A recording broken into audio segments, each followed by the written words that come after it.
Lately, we've been getting a lot of questions about porcelain outdoor tile. A few years ago, the porcelain tile companies decided to produce a product that's built specifically for the outdoor environment. It is still a porcelain tile, but it's 2 centimeters thick as opposed to the thinner tiles you'd have for the indoor environment. It's made non-slip, wet or dry, so it's completely safe for the outdoor environment. It gives a beautiful contemporary or modern look to the outdoor environment.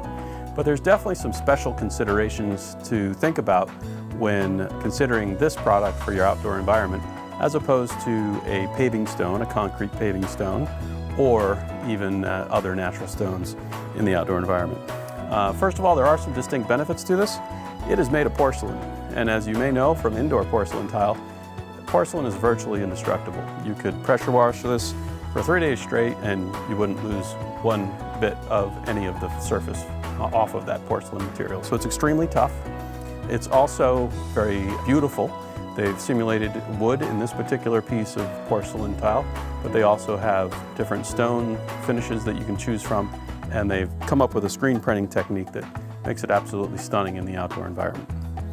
There's a few different ways that you might install this product. One is you can lay it on concrete. If you have a porch or a patio that's made with concrete, you do want to make sure that slab of concrete has no cracks in it or any areas that might separate or move. Because if that underlayment moves and shifts, the concrete will cause the porcelain tile to crack right along with it. So just make sure your slab is clean and free of any major cracking. It can also be laid on sand. We don't necessarily recommend that for all installations because the sand can allow it to shift or move a little bit too much.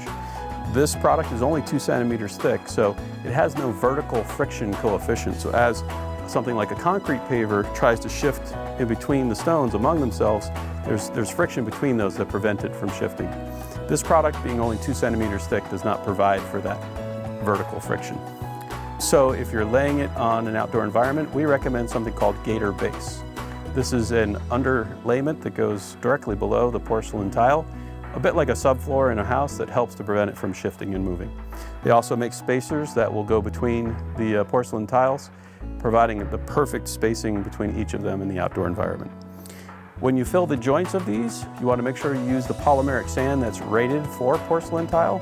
This is a little bit stickier than the polymeric sand used for paving stones. The polymeric sand hardens a bit like a grout. It's not a grout, but it hardens a bit like that to prevent weeds, ants, and to keep the sand from migrating out of the joints. But make sure you use the polymeric sand that's designed for outdoor porcelain tile. Also, you want to consider in your design that you keep straight lines.